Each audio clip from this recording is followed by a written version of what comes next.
Hello, everybody, and this is take goddamn 3 of this shit. I don't know why, but it has been hell to try and get this to work. I am with my new co-host, Gok, and we got another new co-host. Yes. Yep. I am in a state of mourning For what? for yesterday's attempt. Oh, yeah.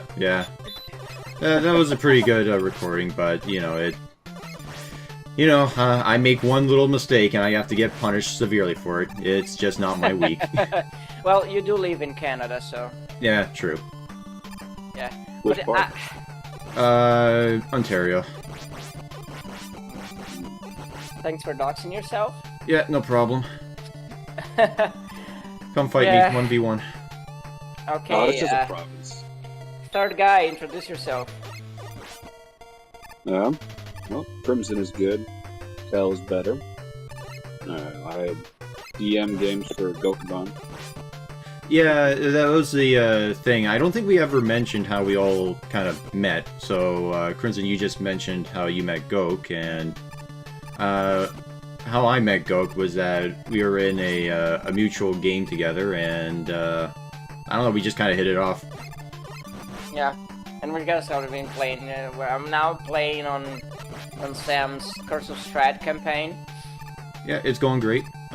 You keep opening doors without checking, and keeps literally blowing up in your face. It's not always without checking. Sometimes we use someone else's bait. Is this character any smarter than Ronaldo? Oh yes, a lot smarter than Ronaldo.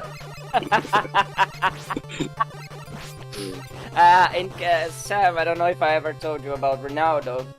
Is it one of your characters or someone else? Yeah. It's the character I made on Kel's Vampire the Masquerade campaign. He's basically Zoolander. Okay. Like, I even used the picture of Zoolander on my character token. So he has insanely good looks, and he is absolutely stupid. Like, he has 1 point in intelligence. Have you seen the second Zoolander film? Because I have not heard very good things about it. I have not seen the movie, but honestly, I'm not interested. Yeah, fair enough. I just love the that quote from the first one though, where he throws the model and says, "How are they going to fit in there if they how are they going to learn if they can't even fit in there? That model needs to be at least 10 times bigger." No, he says like 3 times bigger. That's how stupid he is. I didn't want to let him make the character at first when he pitched the concept. I was very tempted to veto, but decided to let it just see what happened. Yeah, I mean, Play it straight. He still plays it straight. It's comic relief, but it's fun. yeah, I I like mean, that sometimes you throw up a challenge within the world, like he being too stupid to realize that being a male model and a vampire is not a good match, and like how do you keep a secret of being a vampire? Well, I just have to keep a secret of my diet as always. I thought it was going to be a bad idea because if they ever used UV lights for the runways. I don't know if UV would work on like Vampire the Masquerade vampires, because it's kind of a biblical thing in BTM. Oh, okay. So it's very much like the sun itself is fire. Anyway. Yeah, it would be quite an event if, like, in the middle of a fashion event, one of the models just turns to ash. He spontaneously combusted, it was fine. Yeah, and I just choked on my water. Oh boy. Anyway, so talking about the game, I went through Top Man's stage without taking a hit, and I'm guessing that is why the universe is conspiring against me. They don't want to show, they don't want me to show the world my skills. And Mega Man Chris. but yeah, and as far as Top Man's power goes, it is quite literally the worst power-up in the Mega Man series, or at least I would go so far as to say that it is. Mostly because it is a shield weapon that does not work as a shield or a weapon. I'll explain a bit more once we fight Shadow Man, but there is no consistency with it, and that's like my main issue with it. I wonder if there is a real-life equivalent. Of like a shield weapon that doesn't work as a shield or a weapon. Exactly. I imagine probably if you recreate like one of them massive anime weapons, like if you recreate that sword. Yeah. So like it doesn't work as either. Yeah. Yeah. It's, if you size it down, then it has to be either too small to be used or too large to be used. Speaking of fantasy weapons that don't make sense, the gun blade, like, how is that supposed to work? I think mechanically in the game there is a mechanic, like if you press a button at the right moment, like when what's his name, Squall? Mm-hmm. Yeah, when he attacks, it makes extra damage. Okay. But Alright, I'm not sure because I've never played it. So this slight edit is from a different playthrough, just to show off how bad this weapon is. I equip it, and it only works if you're in the air jumping. And even though I'm doing a lot of damage, I don't kill him with it, and I'm out of ammunition for the top. I try to fight him, and it does not work. However, going back to this run, I equip the top power, and the fight goes completely differently. So, again, you have to be in the air for it to work, and he does his little spin. And this time, I use most of the ammunition for it, and I kill him. I have no idea how the hell this thing is supposed to work. I assume that when you're spinning, that's when the damage is dealt, but if it's a shield weapon, the shield only... I swear it's only like a pixel more than what Mega Man actually is. And, like, you have to be up the enemy's ass for it to do anything, so it's so counterproductive. My theory is that the gods just took pity on you. Well, they didn't the first time. Like, fuck. Let's have a laugh, and then let's have him have his victory. Yeah, fair enough. Oh, you ever see that video? It's a really old video. It's called The God of Tetris or something like that. No. Oh, it's basically just a god who just demands what shape be next. And he keeps, by the end of it, like when it gets up to the top, he keeps demanding like weird shapes that don't fit to get like a Tetris clear. And then once it gets blocked off, he just keeps demanding the line block.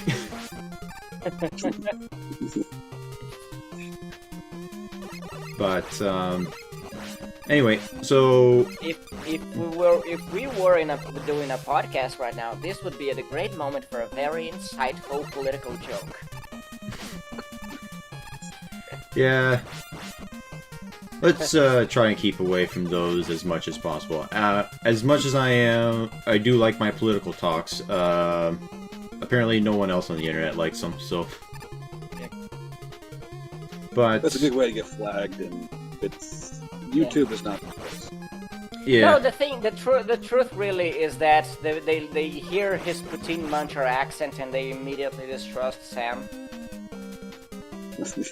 Yeah, pretty much. I mean, do I have an accent? Like, I've only ever had 2 Americans pointed out to me, ever, and one of them was online, so, like, I'm not 100% sure if it's like... You do say a lot.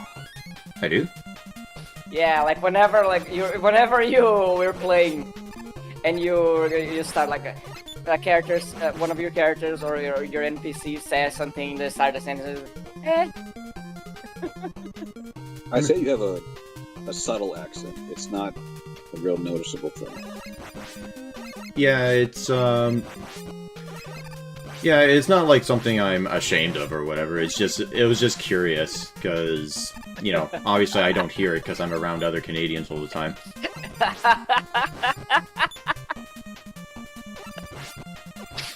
But no, the one story that was worth, I guess, worth mentioning is I was taking a trip down to Florida, and I was waiting for my friend to finish taking a shit.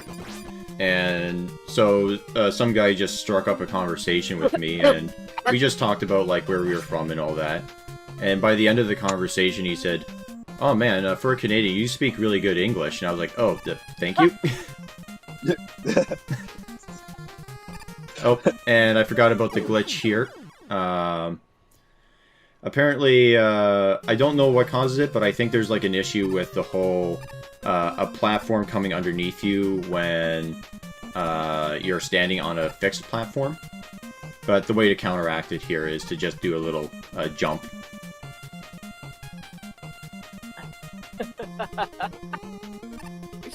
I'm still with this, with my head on the story of earlier.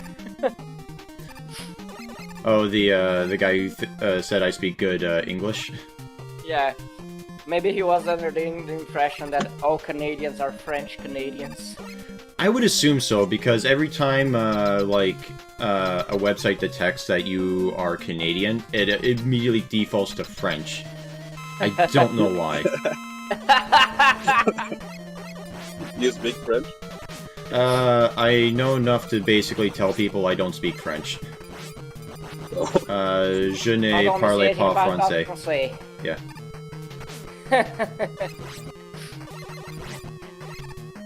Pardon, monsieur. Je ne voulais pas accoucher avec toi. The Brazilian speaks better French. Oh no! He gave it away! Alright, so we know that Gok is from, France then. Good to know.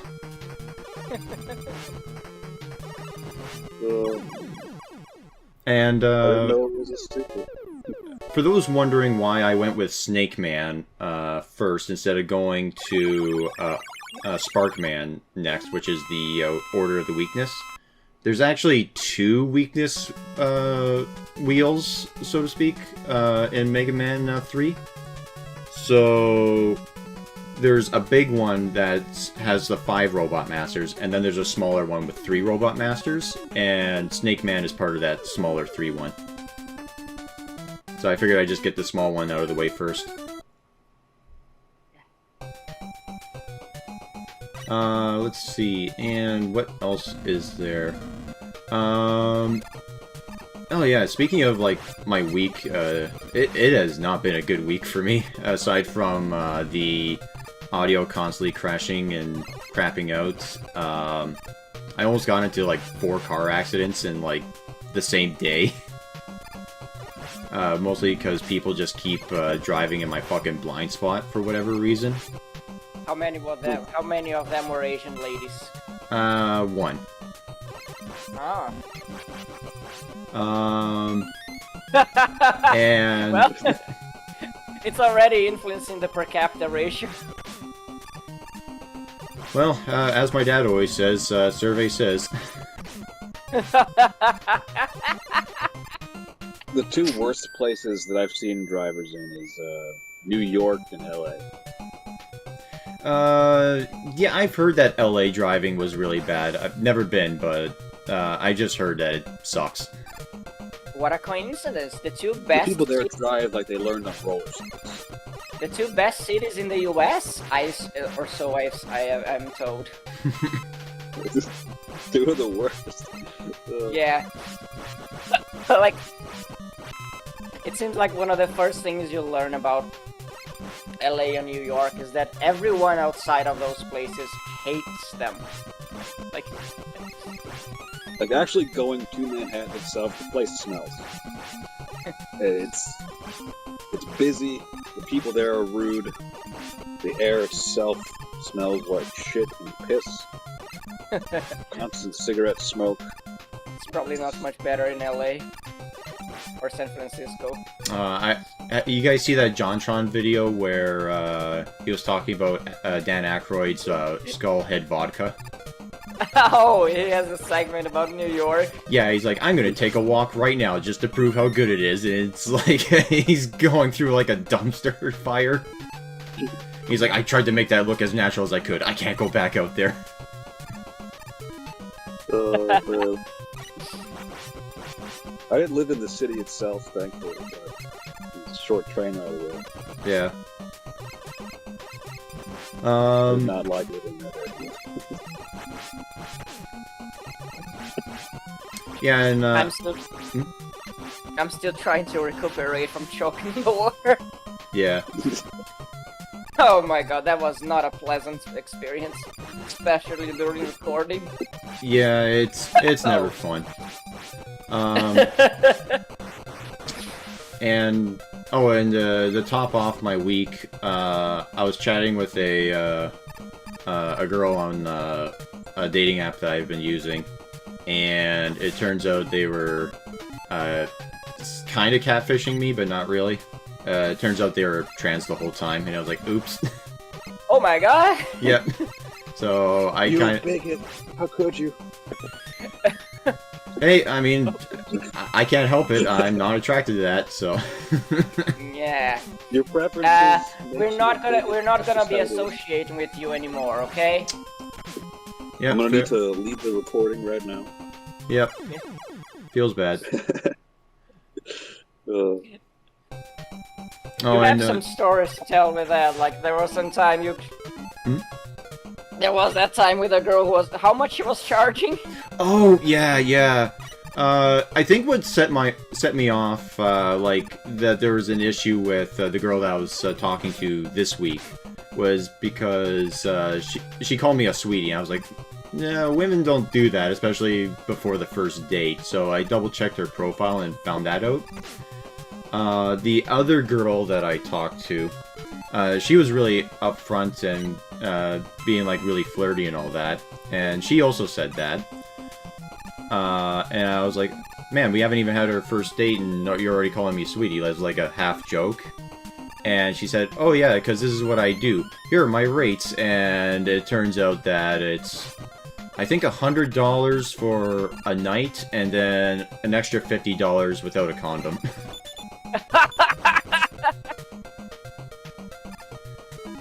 So, that was unfortunate.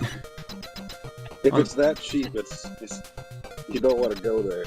That was very unfortunate. I don't have 150. Me. Yeah, but no, the dating is a weird and hard business, I have to admit. I've only ever had luck in person. Dating apps are shit, but in-person exchanges often go much better. Yeah, that's usually why I tend to go for more of a I try to end the conversation on the dating app as fast as possible and try and organize like a coffee date. Yeah, get it off the app as soon as possible. But a lot of them like to either drag it out, or they only like your profile or whatever to try and get Instagram followers. I only have luck with blind women. Well, you also said that you were short, so wouldn't that be a problem as well? Like, they try and feel your face and then realize they're grabbing air?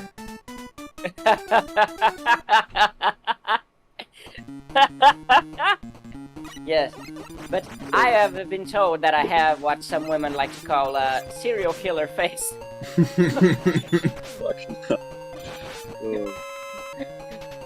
Are we talking, the truth or dare smile kind of Joker or serial killer face, or just the No. completely expressionless face? Are you the Brazilian Jeffrey Dahmer? Wasn't Jeffrey Dahmer gay? Yes, and he was, I think, a cannibal yeah. as well, or he Yeah, just did yeah, weird shit like that. He was the gay cannibal guy. Yeah. So no, I am not gay. Okay. We have to find a straight cannibal then.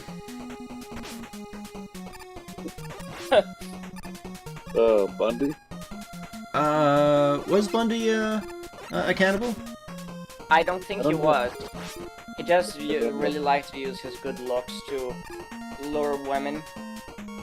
And he still kept getting... you to know about serial killers. This is woman material. Let's ask a woman her knowledge on serial killers.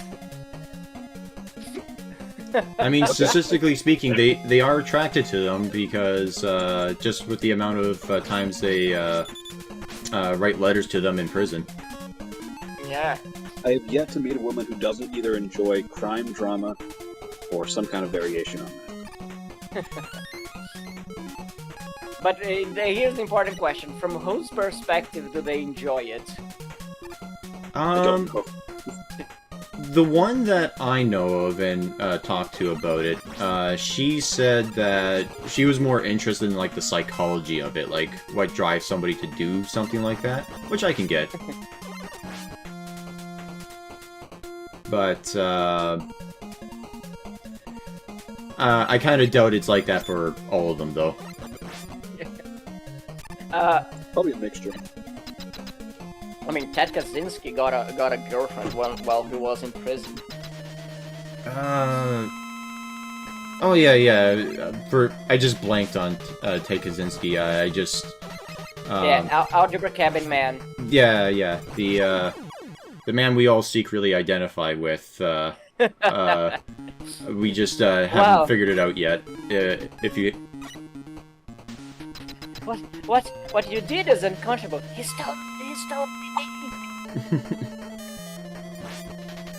Do you guys watch Wendigoon at all? Because he did a really good sort of video discussing him. Yeah, wasn't that like 2 hours long? Yeah, it was 2 hours long. Basically went through his entire life story, and he gave a synopsis at the end that was pretty good as well. Yeah. One of the most entertaining, like, individual person, at least contemporary person, documentaries that I've seen is the Mad Lads on John McAfee. Oh yeah, John McAfee. I've seen a couple Mad Lads. I don't think I've seen that one. Yeah. He's such a crazy character. I haven't seen that one either, though. It's long-form content, very entertaining, but... Yeah, I do tend to prefer my long-form content. I think, well, the one that I'm kind of going through, but I just stopped at the moment, because I was telling Gok about this earlier. He posted the Neckbeardia reading of Thirsty Sword Lesbians. A game that I am... For some reason, really want to play. You keep bugging me about it. Yeah, I am hoping you will someday run this game for us. But that's it might be fun as a one-shot, but the system itself is terrible. Yeah, well, the system itself, it's designed basically either for one-shots or for, like, 5 sessions at most, because you level up very, very, very quickly. Oh, is it the kind of 2d6 system where you get, like, a 1 attribute point, like, per excursion or whatever? Basically, it from what I remember how it works, you choose a class, and from your class you get some moves that you can do during combat. And basically a +1 or a -1 or a +0 modifier to any of your 2d6 rolls. But how it works is that if you roll, I believe a 7 to a 10, that's considered a success. An 11 or more is considered an extreme success, or like an upbeat, or whatever they call it. And then if you roll a 6 or under, you still succeed, but something negative happens, and you get a level up. Yeah, it's powered by the apocalypse, right? I actually hate that setup because it's impossible for you to fail. Yeah, it's impossible to fail, and not only that, but there's actually there's no DM sort of rolling whatsoever. Like the DM just sort of says what happens, and That's not good either. Yeah, and on top of that, what it does is there's actually rules in play that sort of say, oh, if you're the DM and someone says they want to do something, most of the time you should just let them do it. And it's like... How about oh, no? That's terrible advice. Yeah, but that's something I've noticed, at least with a lot of the D6 systems that I've been reading. They're all like that. Like, I got the Avatar, The Last Airbender tabletop RPG. It basically says that. I was hoping it wouldn't be a D6 system. It is a like D6 2D6 system, but it's more roleplay heavy rather than, like, combat heavy. Yeah, I've played something like that as well. Another one based on an animated series.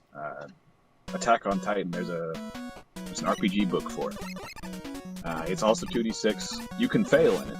Like 1 through 6, you automatically fail. But the progression is all whack, and it's mostly roleplay focused. It's, there's no DM roles either. You just kind of describe what's happening, and people react to it. And if they don't protect themselves or whatever, then they die. Yeah, You're talking about D6 system. You're talking specifically like 2d6 power the apocalypse.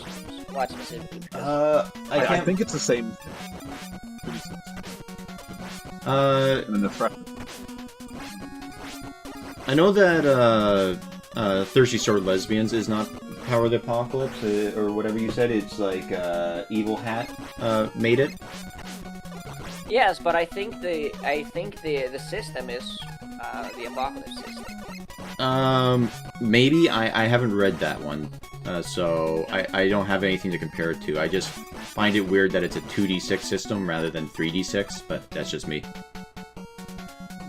I've never seen a 3d6 system. I've seen a variable d6 system. Shadowrun, you can get handfuls of d6s, and I've seen 2d6 systems. I thought GURPS was 3d6. Dragon Age is a 3d6 system, but the third die is the stunt die. Ever heard that? No. I'm guessing it's sort of like if you get advantage or something. No, because there is something called stunts on Dragon Age, the Age system really, where the idea is that you roll 3 dice, and it's advised that one is of a different color. And the thing is, if in your 2 regular dice you get equal numbers,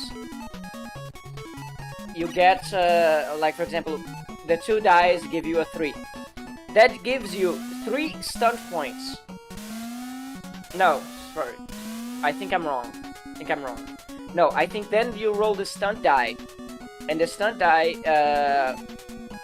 The stunt die also counts for the total result of the action, but if your regular die get double numbers like 2 3s, then the number on the stunt die gives you an amount of stunt points, which is extra actions you can use in your turn.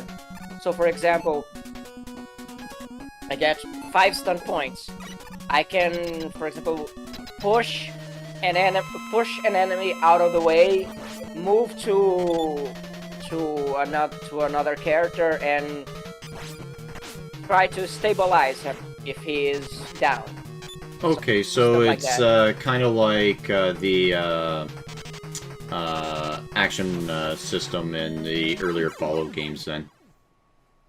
Yeah, I'm not aware of how it is in the Fallout games, but I'm going by your. Okay. Yeah, I think it's an interesting take in action economy. Yeah. It is one of those things that tends to get confusing in games, like, and that I think is probably what annoys me, annoys no, annoys me sometimes is like how much can I do within a turn before I have to wait another half hour, depending on the game. Yeah. You know? What do you think of action point systems? Yeah, I mean, I like them. It's, like, I don't mind how Dungeons & Dragons does it, where it's just, you have an action, bonus action, technically a free action, but that's not really a rule. People use it anyway. And, then there's, like, reactions and, like, movement and things like that, so that's fine, but if you have, like, actual points to use, that also works. I don't mind that. I had one of my past DMs, I'm not part, the game isn't run anymore, my old Friday game with the vampire. The DM tried to, or the storyteller, tried to switch it to kind of an action point system for the combat. Kind of a GURPS conversion. Mm-hmm. We ran it one time, and it was kind of a nightmare. I got a boss enemy to deal with, and he had way more action points than anyone else. So most of the combat was just the boss attacking people and killing them. What was it based on? The conversion, I think it was based on GURPS. No, sorry. Let me phrase it better. How many points did you have? Was based on on a stat or something like that? Oh, right. I think it was dexterity based. That makes sense. I mean, it makes sense, but, like, I was just thinking about it, like, if you did it like a point system in Dungeons & Dragons, how would you do it? Like, would you get one action per, modifier if you're, dex? In which case, that would be silly. Yeah, I think the most obnoxious thing is that if you're fighting like a boss with like 5th generation, oh, he has 8 points to spend on an action. Yeah, that was kind of the situation. It was an elder vampire. We were all playing ghouls, not our main characters, because it was supposed to be the storyteller kind of set it up as a lose-lose situation, because we weren't approaching it right. So most of the non-player characters died. Boss enemy had more than 8 action points, I think. We had something like 2. Well, anyway, so this is our final fight with Proto Man, at least for the Robot Master run. I didn't talk about him, but he's really easy pattern-wise because he just does the same thing over and over, but that area was just the hardest to fight him in, just because of the elevation. I don't know if he's actually weak against anything. Never tried it. And let's see. The other fact is that in Mega Man 3, all the Robot Masters are semi-weak against themselves. So, if you use their weapon against them, it always takes exactly 7 hits to kill them. And Hardman here is a pain in the ass just because it doesn't matter if you're in the air or on the ground. So long as he does that ground smash attack, it stun locks you. Yeah, the basic explanation is that he's so chunky that it stops reality. The closest I've played to Mega Man is old Castlevania.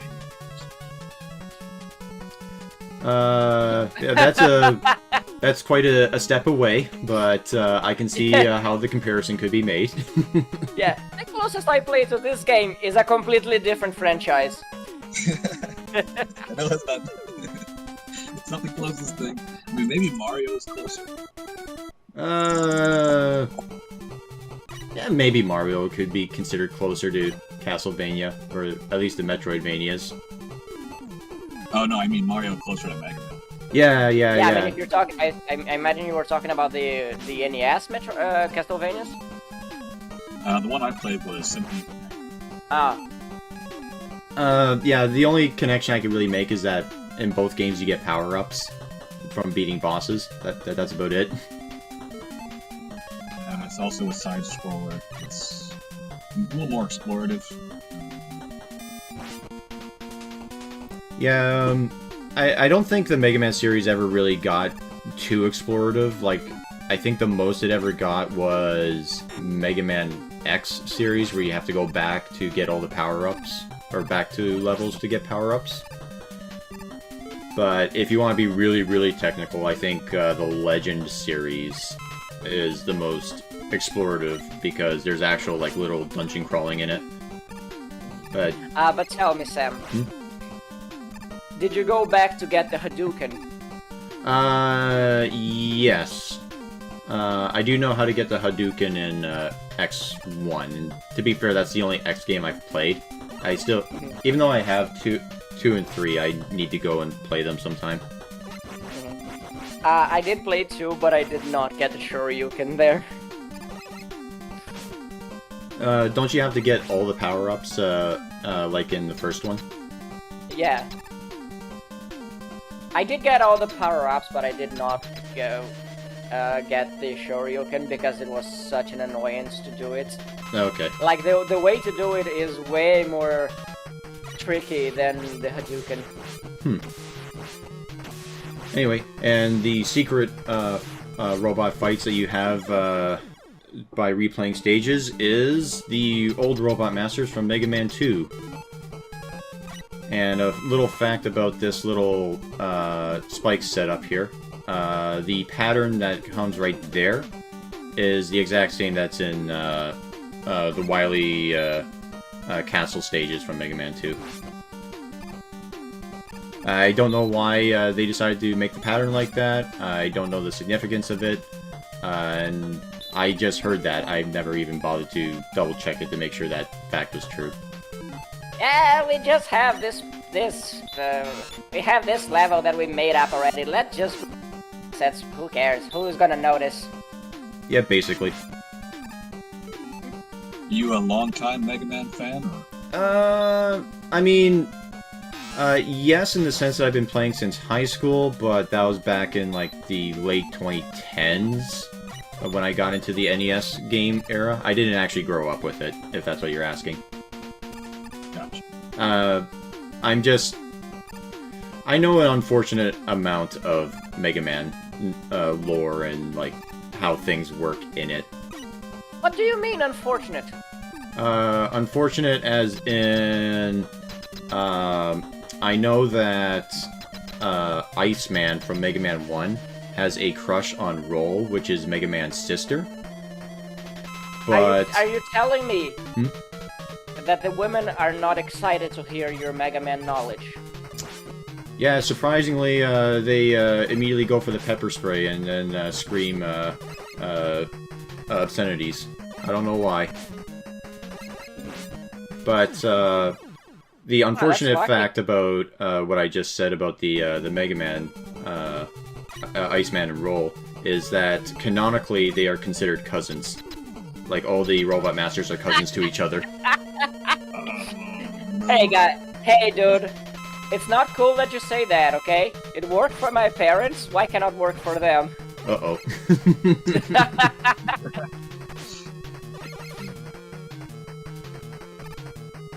But, Most unequitous marriages are unfortunately legal in a large portion of the world. I think they are in Japan, like, it's not a taboo to have to marry your cousin there. Or here. Well, over here it's a taboo because we have a long history of royals that prove why it's a bad idea.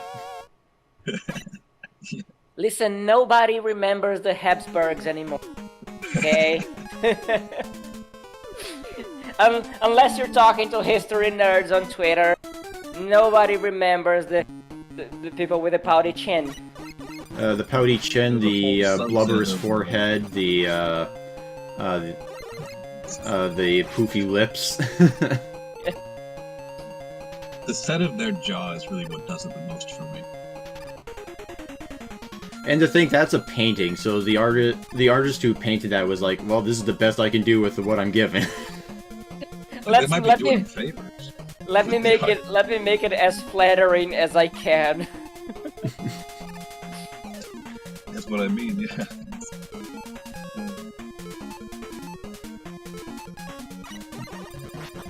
Actually, speaking of, like, ancient history from, like, the medieval period, I've been going through Age of Empires 2 as of late. Have you guys played that, or no? No. I haven't, but I've heard good things. Yeah, it's actually a pretty fun game. Pathing is much to be desired, but, you know, it's a game from, like, the late 90s, so what do you expect? But yeah, I've just been going through the main story campaign, and it's pretty fun and interesting learning about all the how wacky some of the stories are.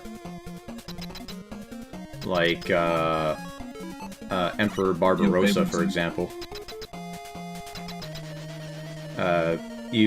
I told Goat this, but do you know about it, Crimson? I don't.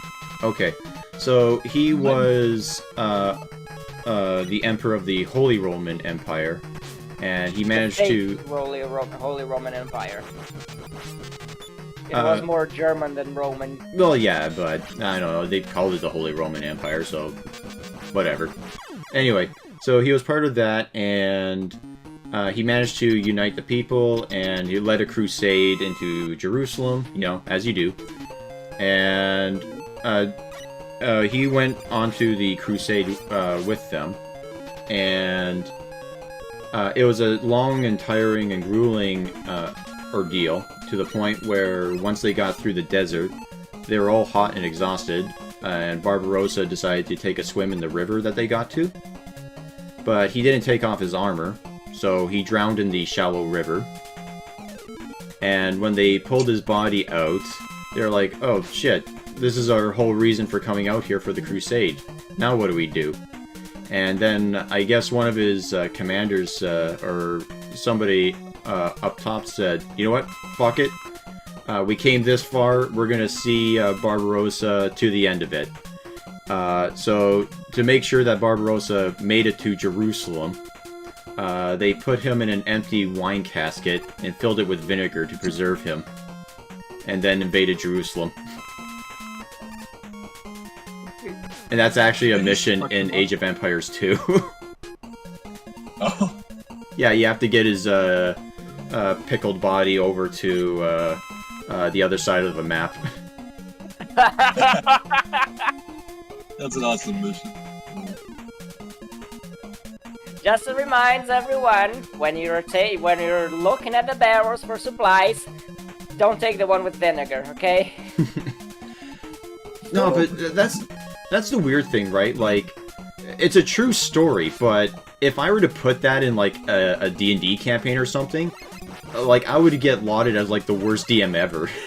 Like, for, like, such a making... right out of your ass. Like, this is a shitty story. Like, you couldn't think of something better to do to make it so that the Emperor couldn't make it to the other end, and it's like, well, no. Listen, if the writer of our reality couldn't make it anything better, I'm not gonna put in that much extra effort, okay? And I think it was Mark Twain that said, like, the truth is stranger than fiction because fiction has to make sense. That's a great quote. I don't know if that's verbatim, but even if it isn't verbatim, it's pretty accurate. Yeah, I know one that... event that I want to put into a campaign someday is, I forget what year it happened. I know it happened in Germany. But a bunch of nobles fell through 2 stories. Oh. Into a gigantic vat of shit. Yeah. And a bunch of them died. Oh my god. It's such an incredible story. It really happened, and I want to put it into the game sometime. Yeah. It's kind of hilarious because it's both a horrible and humiliating death. Yeah. Imagine dying that way. Yeah, I'm dying. Like, I could have died. Literally any other way, but no. By being slayed in single combat against my lifetime enemy. Instead, I choked on a vat of crap. Yeah, and that was the other weird one, like, there's also an Attila the Hun campaign where you play as him, and you go through his life story, and, like, he did this whole thing about, like, basically conquering all of Europe, and, like, completely decimating it. And he died because he randomly got a nosebleed and drowned. Not even in battle, he was in camp and just got a nosebleed and drowned. Yeah. He got one of those anime. You can't make this shit up. He got one of those anime nosebleeds, and the woman just slapped him, and he fell into the river. And then they pickled him.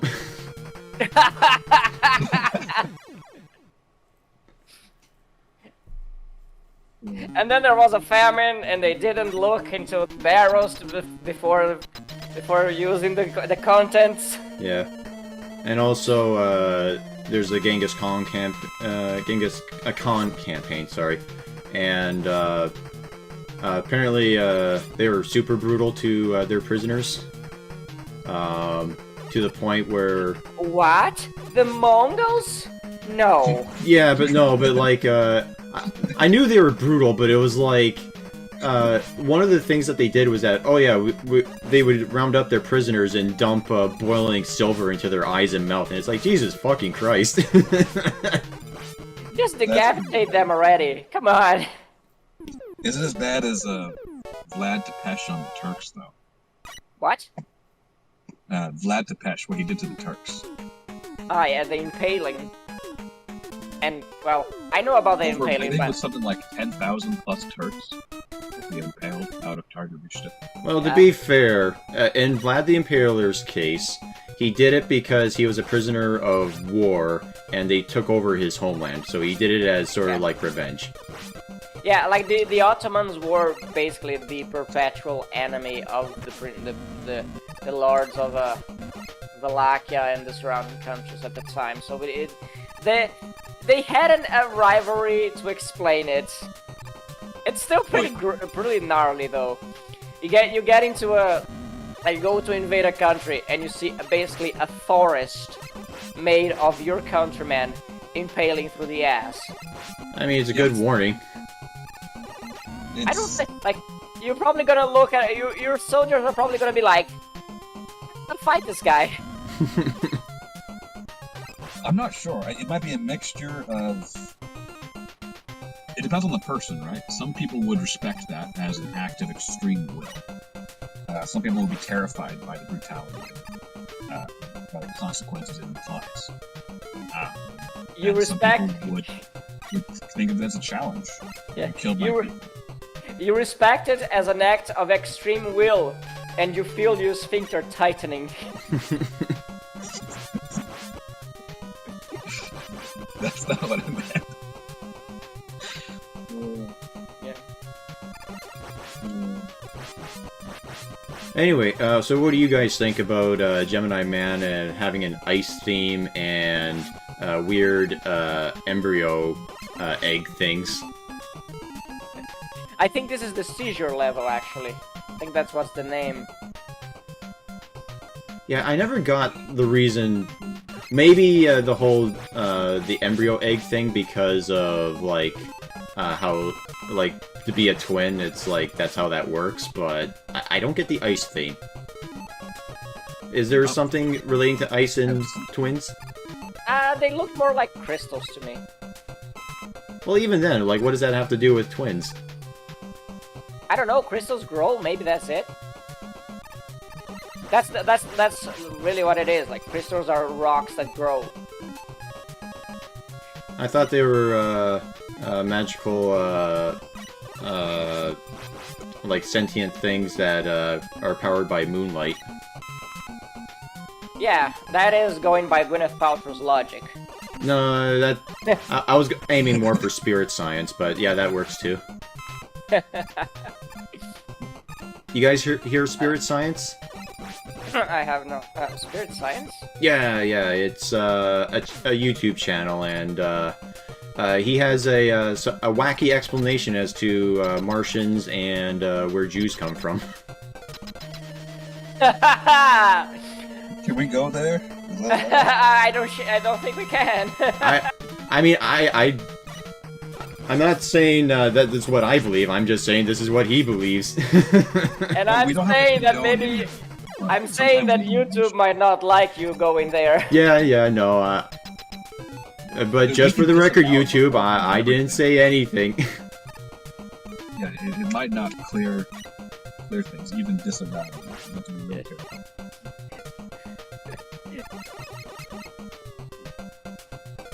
But no, if you want a fun rabbit hole to go down, I'd recommend checking it out.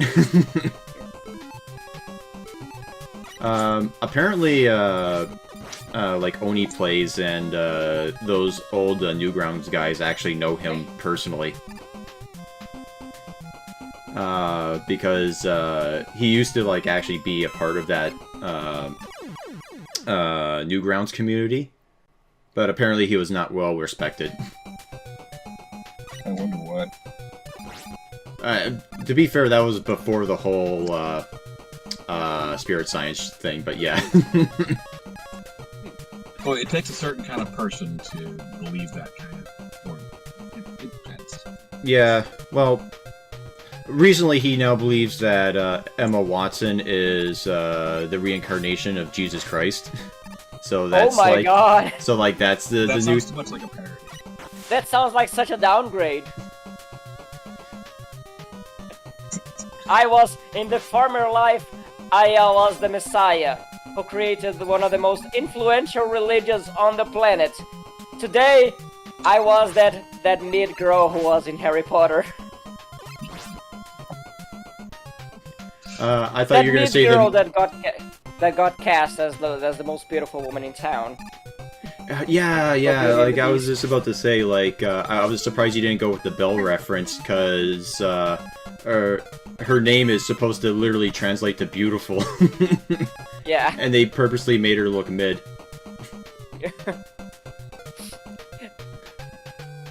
Well, actually, I'm gonna check with the French. What's their slang for mid? How do you say 5 out of 10? I don't think the French really have slang per se. I don't think they're. They call it argot. Argot. Argot. Argot. No, they don't have the thrilled R. They say argot. Argot. French don't have thrilled R. Well, French. There are French speakers in Louisiana. Well, yeah, but that's not why the it's French called that's why it's called New Orleans over there. But yeah, no, it's just the French are very picky about their language. I should know. As being Canadian, I have to deal with that shit all the time. Oh, you guys ready for the worst part about this game? That one jump. I hate it so fucking much.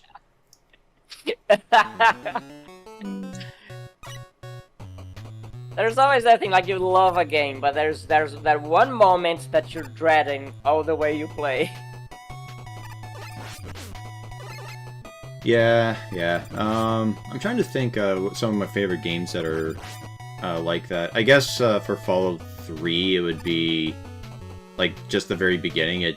It's not that long, but it just kind of drags. Oh, and the Dunovich building. Fuck, the Dunovich building. Jesus Christ.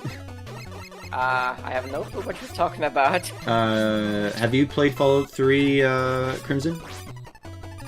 I have, but it's been quite some time. Okay, the Dunovich building is in the very bottom left corner of the map. The only reason to go there is to get a bobblehead, but that shit's creepy as fuck. One thing I always dread is, at least in Skyrim, to make kind of related examples, going into Blackreach. Oh.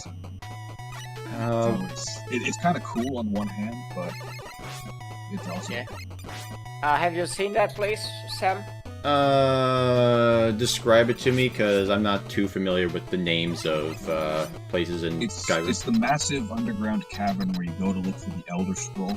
It's a Dwemer, former Dwemer city, now overrun with fallen. Oh, yes. Is that the one with the mushrooms? Yes. Yeah, okay. Glowing mushrooms. It's huge. Yeah, like, I've been there, and I was exploring, I'm like, Jesus Christ, when the fuck does this place end? Like, where's there a wall? Yeah.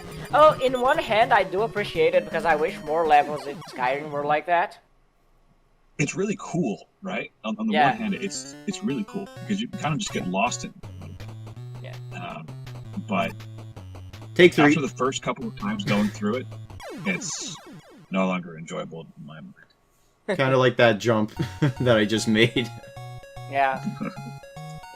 The hell is a hitbox?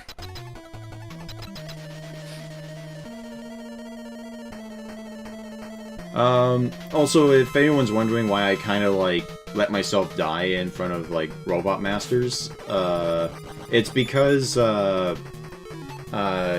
like to hold on to my E-tanks, just in case I need them for later. So, I'd rather sacrifice the life, because you get your E-tanks back on a game over, but not your lives. Actually, there was a pretty funny joke that I saw where it was like, a gamer with diabetes doesn't take his insulin because he's afraid he might need it for later. That's pretty good. Was that based on movie, Bob? No, but I think it might have been like the onion joke. Movie Bob sees that joke like 10 years later, denounces it because I'm in this picture and I don't like it. Oh, that reminds me of another thing where it was like a hipster tried like suing somebody for using his likeness in a photo without their permission, and it turned out it was someone completely different. I don't think that was that a parody news or actual news? That was actual news. I remember seeing like a parody news says, Earthbound fan excited to play it for the first time. Yeah, and he looks miserable as fuck. Because there's this joke like a lot of Earthbound fans are people who just like it in concept but have never played it. So basically Persona 5 fans? The problem with I don't know, man. all the spin-offs. There's too many. I don't know, man. I saw some pictures. I saw Futaba and I was immediately a fan of that game. Still haven't played it though. I don't know the character, so I'm guessing she's the one in the red spandex. Neat girl. Neat gamer girl. Okay. But is she the one in the red spandex? She's the one with the glasses and orange hair. Oh, okay.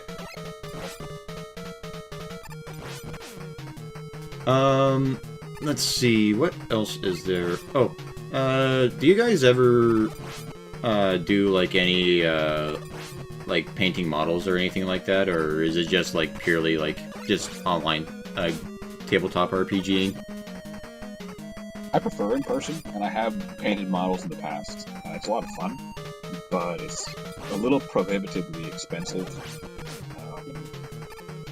Only reasonable way to do it is to buy third-party models, for instance.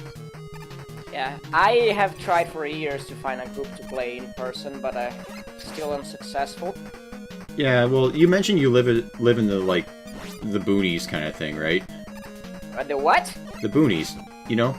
Out in the country? No, I don't know. I thought that's what you said. You, like, it was hard to find people because, like, there's no one around you. Yeah, it's an average-sized town.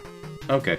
But and I do work in a place where there is a few people who play RPGs. But like, there was even a point where some of us tried to organize a table, but we just couldn't do it. and that was really frustrating. Yeah. Alright, and here's Breakman, who is not Proto Man. I don't know why they decided to do this.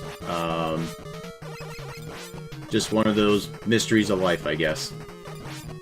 It's like when you meet Davdon in Radiant Dawn, and he says like, "No, I am not Davdon. I am Dunved." Also, another big mystery is that Dr. Wily somehow made off with Gamma, which, if you guys know what Gamma is, that is the biggest load of fucking bullshit, and I do need an explanation as to how he managed to swing that. So have you played Radiant Dawn? Radiant Dawn is... Fire Emblem. I played Path of Radiance, but Radiant Dawn was the sequel, correct? Yes. Yes. Yes, okay. I have it, and haven't gotten around to playing it. Yeah. It's very good. It's or at least I enjoyed it. You know, part of my childhood. Those two games. Yeah, it is a long ass game. Like I think it took me twice as much as Radiance. Well, I mean, Fire Emblem one games, like, at minimum are like 20 hours to beat, even if you know what you're doing, right? Yeah. It's like a 40 to 60 hour game. My one big gripe with Radiant Dawn is the support. Like how they made the supports in that game. Which basically they didn't. Oh, so, like, there's no, like, if you have the characters fight next to each other, they improve their likability and they get bonuses when they fight next to each other? The way they did it, like, in Path of Radiance, they had where it's not how many levels, how many turns you spend next to each other, is how many chapters you fight together. So, and they made that because of the system they had of the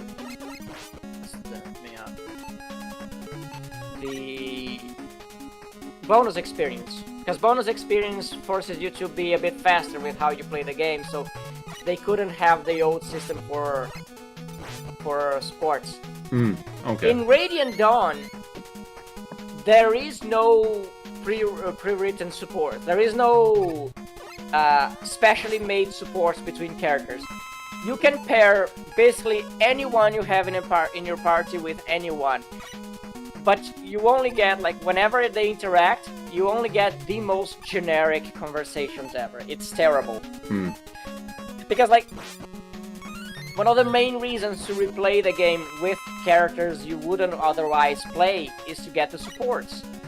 But I have no reason to do that in Radiant Dawn because the supports suck. So, like, what reason do I have to use Ileana unless I'm making her into a packed mule to take stuff from one army to the other? Let's see. Have you played Awakening? That was the first 3DS one, I think. I almost finished it. Yeah, I mean, plot-wise, it gets pretty wacky, but I enjoyed it. That was a really good one. I like the support system in that one. Yeah, but some of the systems were really good. I did enjoy it. The plot lost me a little bit, just because it was hard to follow at a certain point. But well, that's time travel for you. Yeah, it does a bit of. Yeah, I know it does. I know about the time travel, and it also that it has they do basically a genealogy thing, like in genealogy of the Holy War, where you have to. You have, like, the children of your parents in the first part of the game are... Yeah, it has the whole generational system. Yeah, that's why it was, like, really good, actually. It was just because, like, you could really, get the characters connected and, get special bonuses based on who you paired them up with, so... Yeah. I will have to mute myself a little bit. Okay. Though I tried playing, Echoes for the 3DS, and I could not get into that one. I haven't played that one. Sorry? I haven't played any of the ones. I haven't played any of the ones after Awakening. Yeah, Echoes, basically, it has a dungeon crawl mechanic to it, but it doesn't play like Fire Emblem. It plays more like a third-person sort of dungeon crawl. I don't know about that. Yeah, and then once you get into fights, then it goes into like the combat scenario, like the war doing like Shin Megami Tensei. Yeah, kind of. And then, but what really irked me, because this is one of those writing tropes that just drives me up the fucking wall because of how stupid it is. The character you play as, he's going to go fight for this army against a neighboring country because they're enemies, which makes sense. And he tells his longtime friend, who's the princess, like, "Oh, hey, I'm joining the army. I'm gonna fight this neighboring town." And she's like, "Oh, harumph! How dare you do that? That's so short-sighted and ill-conceived of you," and goes on and on and on, and then just leaves. And it's like, are you going to explain, like, why it's a bad idea to go to war? Like, but no. She clearly knows something, doesn't tell it, and she has to do that because the plot of the game wouldn't happen otherwise. So the plot of the game only happens because Celica had a woman moment. Basically.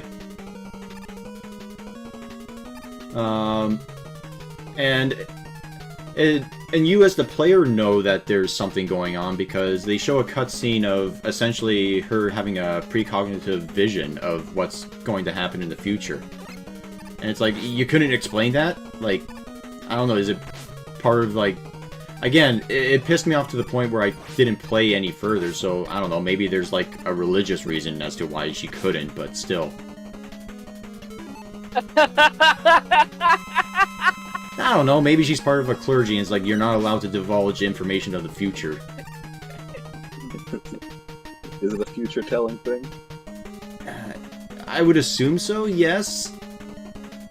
Because, at least in the cutscene, it made it at least seem like she was experiencing a vision from the future. At least based on context clues. In games and media, to an extent. Right. It's the best example of prophecy, I think, within fiction is going to be Doom, but it's hard to handle properly. Well, yeah, I mean, mostly because when it's done shittily, it's just one of those. Oh, the story just spoiled itself. Great. Yeah.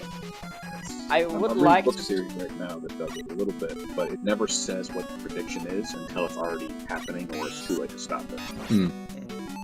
I would like to see one day an Elder Scrolls style game where there's a prophecy, but the hero can be anyone. Like there is no hero actually. Oh yeah, okay. Be the idea. We know something is gonna happen. How we prepare for it? Well, we better find out. I mean, in Elder Scrolls Morrowind, it's a little bit like that. It's the Nerevarine can be anyone. Yeah, they know there is. They know that at some point the Nerevarine will come to fulfill the prophecy, but like they don't even know. They can't even be sure if the guy they have in hand. Well, yeah, because like when you start the game, you're just some fuck getting off a boat, right? As is usual for Elder Scrolls. Like every other Elder Scrolls game, you're a random prisoner. Yep. Not in Daggerfall.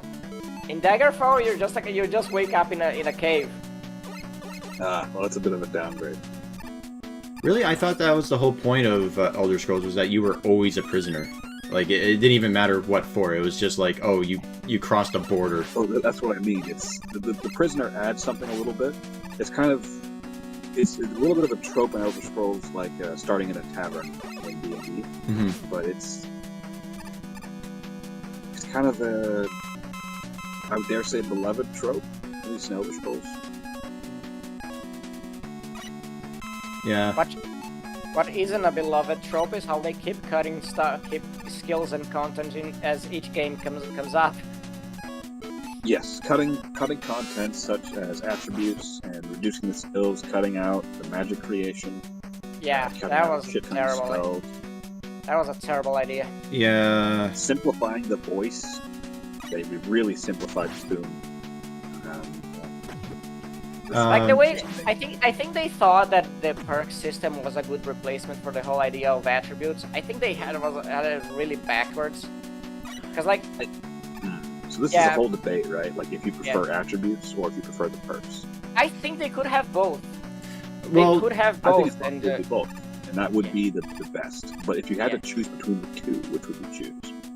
Yeah, I would have something like you have perks, but they change depending on like how you play your what class are you playing.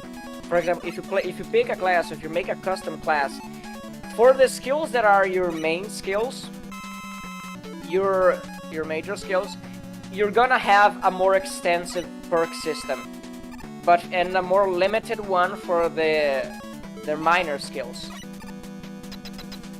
No, that's how I would make it, at least. Because I think it would be a way of actually tying the perks with the classes, and still having the attributes. The classes were kind of interesting. It's I liked how they did it in Oblivion, where it didn't restrict you really; it just gave you a different starting.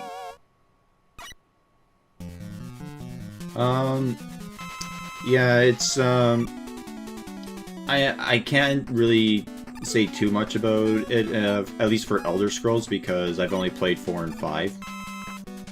But I do know that what they changed from like Fallout 3 and New Vegas to 4, and my God, was 4 a downgrade. Oh yeah. New Vegas is the best one of the series in my mind. It was my favorite one. Yeah, I mean it's good, but I played 3 first, so it's my favorite. So just because of like, I guess nostalgia is the best way to put it. It's always going to be a factor. It's if it's there or if it's not there, it's always a factor. Yeah, I mean your first experience with a certain kind of game is gonna kind of mold how you like that genre, or how you experience other games. Yep. Yeah, like I need to go back and play Morrowind because my first time was pretty bad, and if everyone says it's as good as it is, then I should really give it a second chance. Yeah, Morrowind is very hard on time players, but once you know where to take advantage of the system, it's probably the easiest one, actually. Yeah. It's an abusable system, and you're intended to abuse it. Yeah. Yeah, it's just that my first time I rolled up a Breton mage, because I like being a magic caster. And... You made him Gandalf too? Maybe? I don't know. Basically, what happened was, I put all my stats into, like, magic and stuff, and I was like, alright, well, I know magic early game is kind of shit, so, I'll take on this skeleton with a sword. I missed all my, attacks, and it kicked my ass, and then I was like, alright, that's enough Morrowind.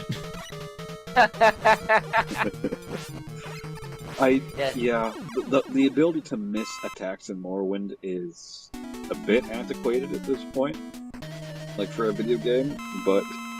Well, for a first-person action one, yeah, it doesn't make too much sense, because it's like, the enemy's like literally right in front of you, and you stabbed it, like, how does that miss? The strength of Morrowind is not really in its gameplay, right? It's in its lore, its world building. It has the most unique environment of any of the Elder Scrolls games. I think that is a very poor way of saying it. It sounds like the strength of this game is not in its gameplay. Oh, so it sucks. I mean, there's some games that are like that, like Stanley Parable, I would argue, is that. I would say perhaps a better way of phrasing it is that the strength is not in the combat. Oh yeah, the combat is not the best part of it, but you guys get the point. Mm-hmm. Yeah. I did suggest to Sam at some point that we'd do either live stream or just live recording of him playing Morrowind, and with me helping him along the way. I mean, That could be good. yeah, I mean, I wouldn't mind playing it again. It's just, if there is that learning curve that I need, then yeah, it would make sense. And also... It's not a steep learning curve, but having someone to help you adds a lot. Yeah. I'd say it cuts on a lot of the initial frustration. Yeah, It saves you the time of having to wiki through it. Mm-hmm. What you gotta do basically is understand how to what the mechanics. What mechanics are your weakest ones at the end game, and how to not have them impair your experience, you know? Yeah. Because it's not nearly as tough as like Deus Ex, like the original Deus Ex, or even what's it called, its predecessor, System Shock 2. Well, yeah, System Shock 2, like, you go back and play that, and, like, you immediately need to change around the controls, because A and D is to not strafe, but to literally turn your character. And it's like, nope.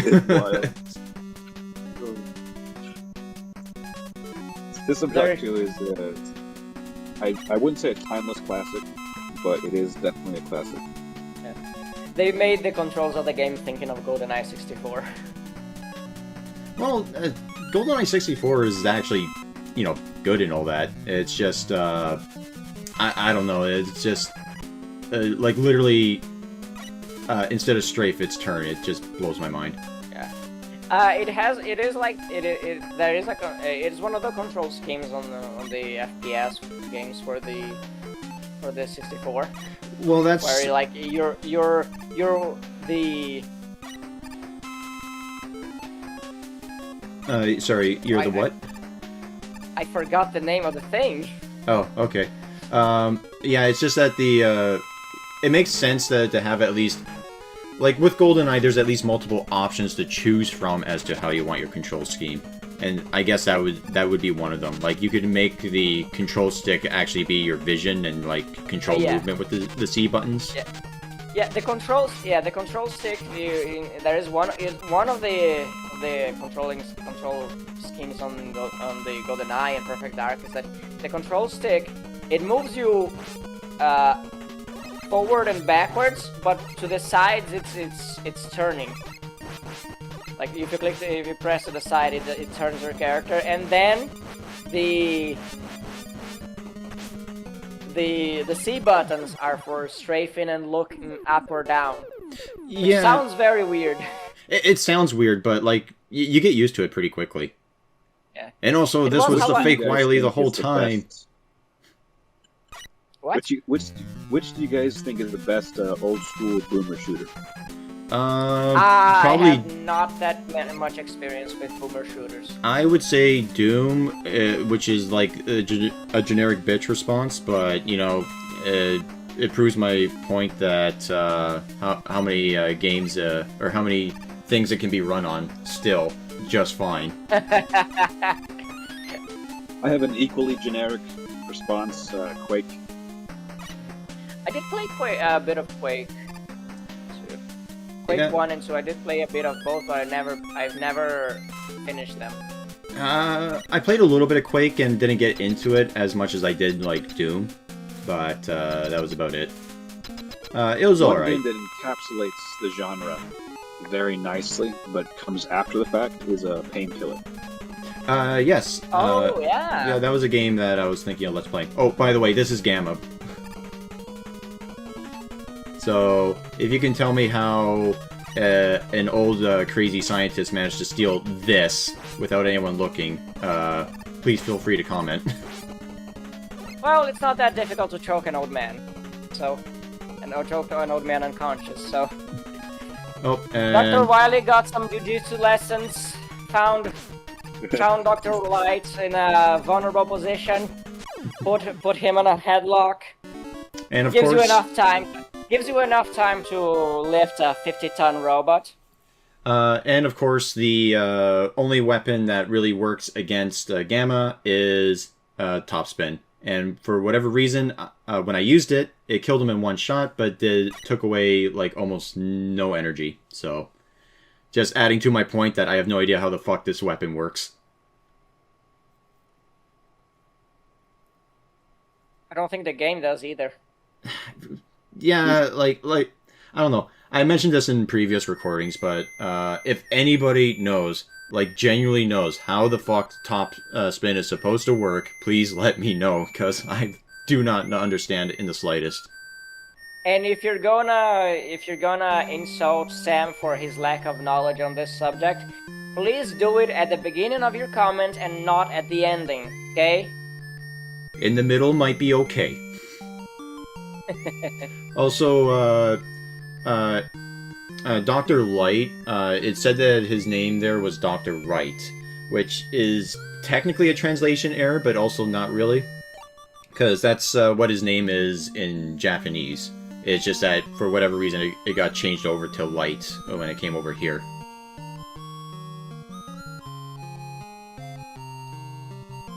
I think I did mention in the first recording we did about it was a similar situation to the Varia suit in Metroid.